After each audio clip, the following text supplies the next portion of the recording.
Bonsoir Bandeko partout où vous êtes. Moi, c'est Bruno Katumpa, je vous parle de l'Afrique du Sud pour ceux qui ont l'habitude de me suivre. Bon, je conduis une organisation qui s'appelle Mouvement Congo Paradis. Aujourd'hui, je veux aborder un sujet qui est vraiment, je pense, au cœur du dilemme politique congolais. Eh bien, je voudrais parler donc d'Alingina Lobela Makamboya, nationalisme oyo biso bakongole tolobaka omoni ndenge bapaya bakotelaki biso. S'il y a quelque chose qui a sauvé le pays contre la balkanisation, biso tozovivre awa na Afrique du Sud, tozalaki na bamouvement oyo tobengaka ya bacombattants, même si dans ce mouvement-là, il y avait des sections et des gens qui avaient aussi une démarche particulière comme nous, où on prêchait la non-violence, la réconciliation. Mais il y a une particularité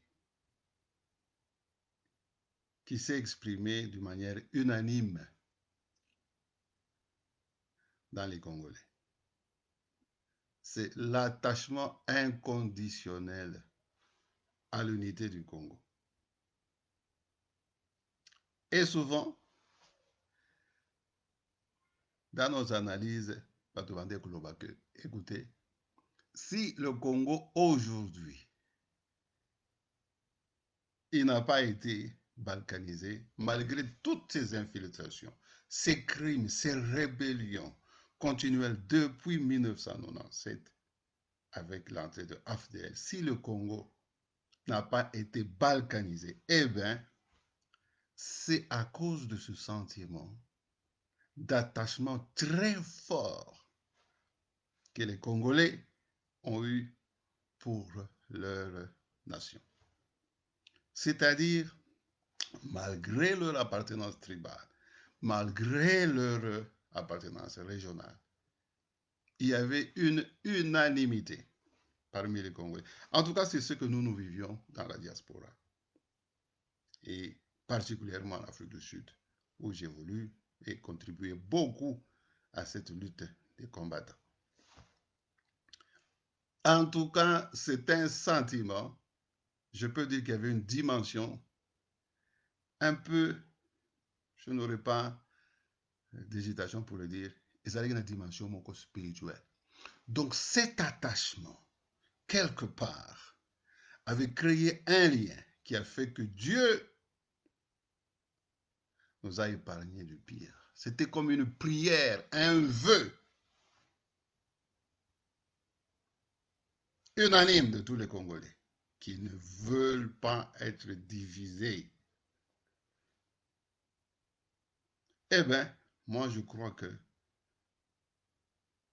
si on a été épargné jusque-là, c'est parce qu'il y avait une sincérité dans tous les Congolais. Leurs vœux, leurs aspirations, leurs émotions étaient sincères et honnêtes. Donc, il y avait une certaine dimension spirituelle à ça.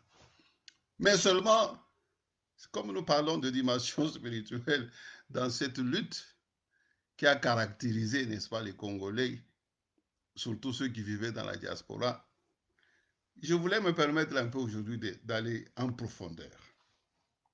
Parce que malgré ces sentiments-là, eh bien, il y a des choses dans la communauté congolaise en général qu'il ne faut pas hésiter ou éviter, fuir d'apporter à la conscience de tout le monde pour que nous soyons vivement interpellés dans notre conscience en tant que Congolais. Bon, je voudrais aborder cette question, comme je disais, tribalisme, nationalisme, régionalisme, comme impact nini, banjeu nini, par concept wana, ils ont joué la politique nabiso depuis l'indépendance jusqu'à aujourd'hui. Je vais donner un peu un aperçu sur les réalités que nous vivons aujourd'hui.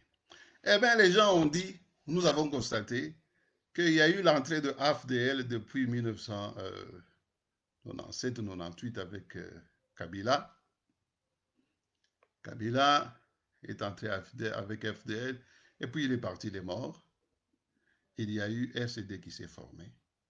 Mais mes frères et sœurs, aujourd'hui, comme nous l'entendons avec beaucoup de rhétorique dans l'opinion congolaise, que nous sommes envahis, nous sommes occupés par un pays